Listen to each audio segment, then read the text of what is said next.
আসসালামু আলাইকুম। Crown cement সকালের খবরে আমন্ত্রণ জানাচ্ছি আমি স্মত মিলি।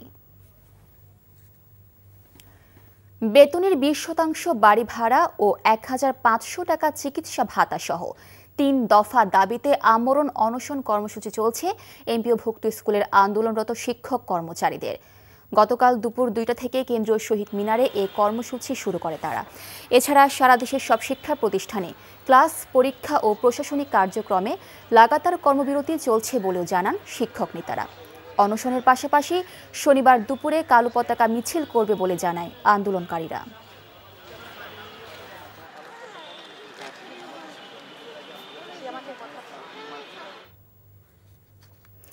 কেন্দ্রীয় শহীদ মিনারে আছেন স্টাফ করেসপন্ডেন্ট জুবায়ের প্রধান, সরাসরি যোগ দিচ্ছেন আমাদের সাথে। জুবায়ের, আমরা যেমনটি জানলাম শিক্ষকদের অনশন কর্মসূচি এখনো চলমান রয়েছে, তো কি বলছেন অনশনরত শিক্ষকরা?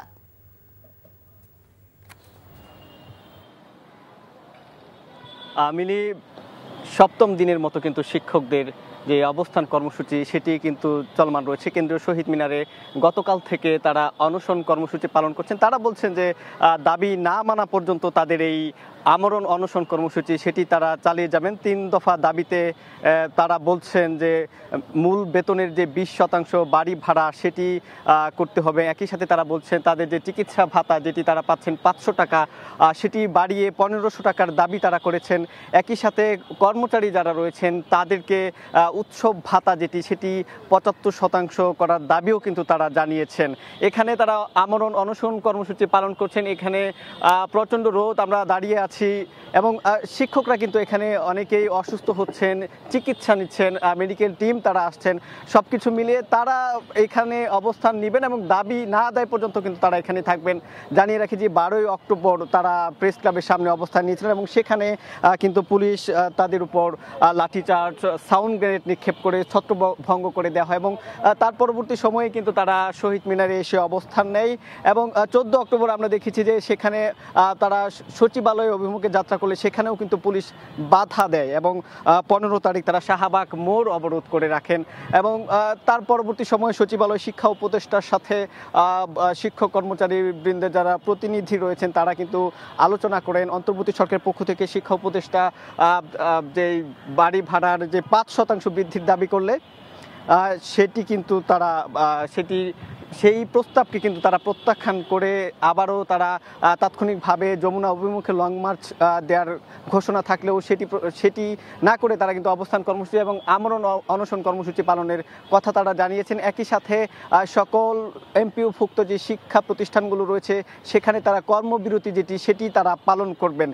তাদের পক্ষ থেকে বলা হচ্ছে যে এখানে 200 জন অনশন কর্মসূচি পালন করছেন, আরও এসে কিন্তু এখানে তাদের সাথে আজকেও যোগ দেওয়ার কথা রয়েছে। তো মিলি, কেন্দ্রীয় শহীদ মিনার থেকে এই ছিল আমার কাছে সবশেষ। দর্শক, আমরা জানছিলাম শিক্ষকদের আন্দোলনের খবর। 2 দিনের চিকিৎসা শেষে রাজধানীর এভারকেয়ার হাসপাতাল থেকে বাসায় ফিরেছেন বিএনপির চেয়ারপারসন বেগম খালেদা জিয়া। শুক্রবার রাত 11:30টার দিকে কড়া নিরাপত্তার মধ্য দিয়ে তাকে বহনকারী গাড়িবহর গুলশানের বাসভবন ফিরোজায় পৌঁছায়। এর আগে 11টার দিকে খালেদা জিয়ার গাড়িবহর এভারকেয়ার হাসপাতাল ত্যাগ করে। মেডিকেল বোর্ডের পরামর্শে গত বুধবার রাতে হাসপাতালে ভর্তি হন বেগম জিয়া। সেখানে তার শারীরিক পরীক্ষা নিরীক্ষা করা হয়। গুলশানের বেগম জিয়ার বাসভবনের সামনে দলের স্থায়ী কমিটির সদস্য ডাক্তার এজেড জাহিদ হোসেন জানান, শারীরিকভাবে সুস্থ আছেন দলীয় চেয়ারপারসন এবং চিকিৎসকের পরামর্শে তিনি বাসায় ফিরেছেন। চিকিৎসকদের প্রচেষ্টা, দেশবাসীর দোয়া এবং আল্লাহর শেষ মেহেরবানিতে এবং রহমতে উনি কিছুটা শারীরিকভাবে সুস্থ হয়ে চিকিৎসকদের পরামর্শক্রমে কিছুক্ষণ আগেই উনি ওনার বাসায় এসছেন এবং আপনারা ওনার সুস্থতার জন্য দেশবাসীর কাছে আপনাদের মাধ্যমে উনি দোয়া চেয়েছেন। বগুড়ার বাগবাড়িতে জিয়াউর রহমান ফাউন্ডেশনের 26তম প্রতিষ্ঠা বার্ষিকী উপলক্ষে দিনব্যাপী বিশেষজ্ঞ স্বাস্থ্য সেবা শুরু হয়েছে। এই বিষয়ে জানাতে সেখান থেকে সরাসরি যোগ দিচ্ছেন স্টাফ করেসপন্ডেন্ট আতিকুর রহমান সোহাগ। সোহাগ, কি কি বিষয়ে স্বাস্থ্য সেবা দেয়া হবে এবং বিএনপির ভারপ্রাপ্ত চেয়ারম্যান কখন যোগ দেবেন?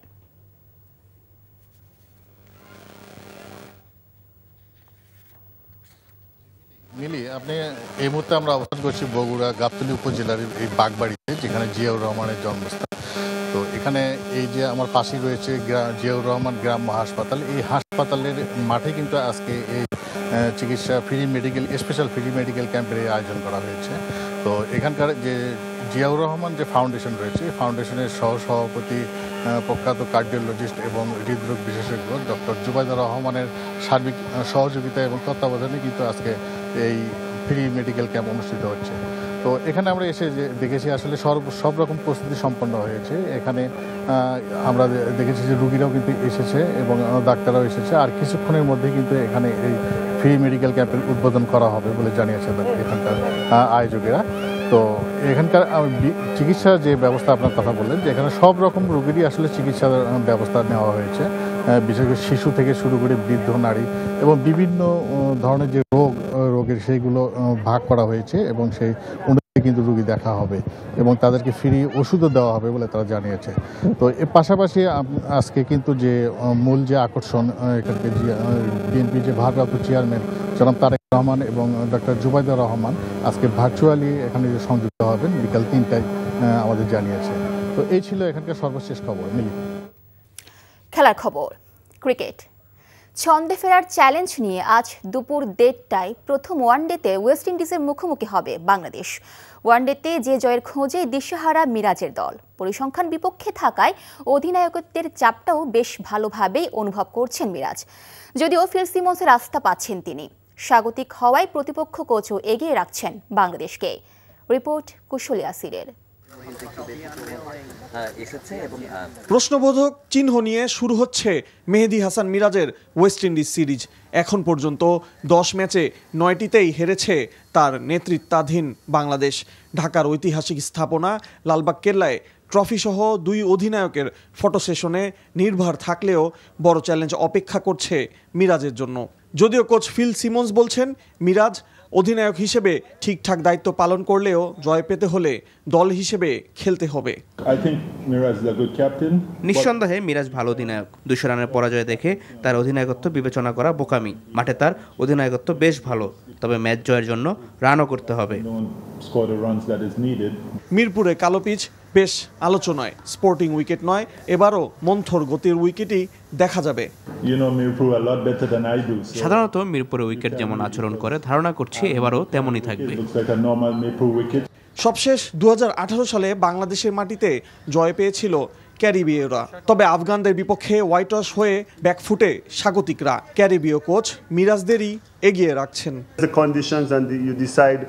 ঘরের মাঠে খেলবে বাংলাদেশ, কন্ডিশন, সমর্থক সবই তাদের পক্ষে থাকবে।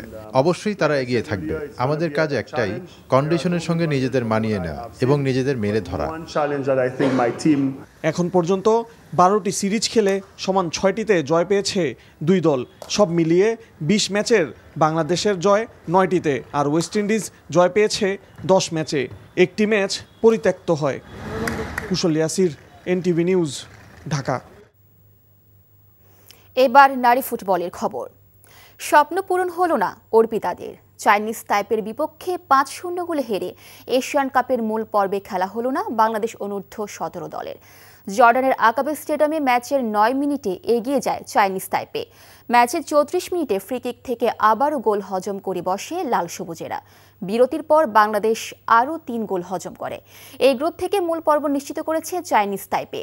এই হারে এক বছরে বাংলাদেশের ভিন্ন 3টি দলের এশিয়ান কাপে জায়গা করে নেওয়ার ইতিহাসটা হলো না।